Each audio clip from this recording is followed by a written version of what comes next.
你说这事奇怪不奇怪？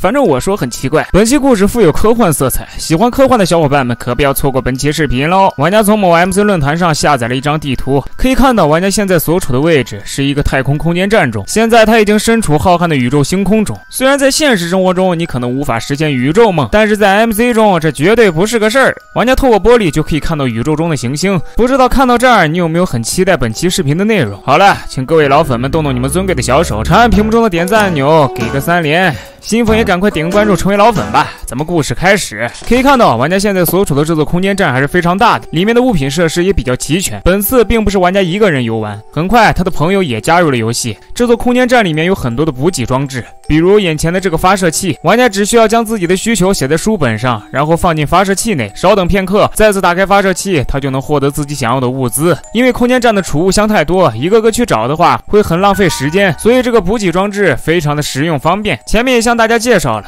这座空间站非常的大，有好几层，玩家与朋友 Steven 需要先对这座空间站熟悉一下，下一步的打算他们就要开始探索浩瀚的宇宙了。当前离玩家最近的这颗行星是木星，我说的没毛病吧？如果我说错了，请你们及时纠正。为了防止不小心掉入茫茫太空中，玩家特意将空间站的顶部围了起来。正当玩家一心顾地搭建围墙时，系统突然提示星球大战文件已经下载完毕。 What？ 星球大战？可以看到这并不是一串指令或者消息，这就是系统提示。玩家此时还处于一脸懵的状态。就在这时，他抬头看向前方时，他隐约在空间站的另一端看到了一个身影。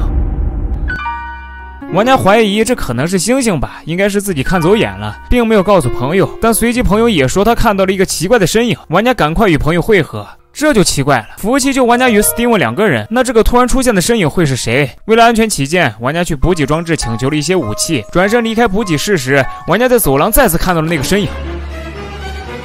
通过放慢画面可以看到，这确实是一个黑色的身影，随即一闪而逝。玩家与朋友立即追了过去，但一番搜寻后并没有再看到这个黑影。于是玩家与朋友再次上到了空间站外面。玩家此时开始怀疑，是不是跟刚才系统提示的那个星球大战文件下载完毕有关系？很有可能当前服务器被人入侵了。玩家想到了一个主意，既然那个黑影不在空间站外，那他肯定就在空间站内部。玩家与 Steven 决定各自从空间站的两边向下挖，同时进入空间站走廊，一定能逮到这个黑色实体。随着玩家倒计时结束，他开始朝着脚下挖掘。果然那个黑影就在走廊，可以看到这个黑影见到玩家很害怕，拔腿就跑。这次玩家与朋友又扑了个空，不过这回玩家也看清楚了这个黑影的外貌，这不就是星球大战中的达斯维德吗？玩家不敢相信他会出现在这儿。现在玩家决定继续跟朋友再来一次瓮中捉鳖，两人准备再次回到空间站外部，然后一起向下挖，这次一定要抓住这个达斯维德。可就在玩家转身走了没几步后，系统便提示朋友被达斯维德 KO 掉了。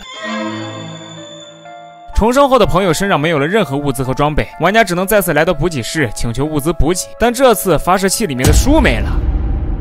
没有了书，玩家就无法发送自己的请求。前方高能叫到了，老规矩，认为自己超级牛的请赶快在弹幕打出哇超牛，激活弹幕护体。就在两人离开补给室时，达斯维德正大光明的出现在了玩家面前。玩家二人意识到情况不妙，拔腿就跑。两人再次跑到了空间站外部，很快他们就穷途末路了，而达斯维德也追了上来。怎么办？要迎接开心的审判了吗？对的，没错，因为玩家的攻击对达斯维德丝毫没有作用。随着屏幕一阵扭曲晃动，玩家与 Steven 开心的嗝屁了。好了，小伙伴们，本期视频就到这儿。那啥，都看到这儿了，还没有点赞、评论、转发加收藏的，你们懂我意思吧？麻烦这次一定好吗？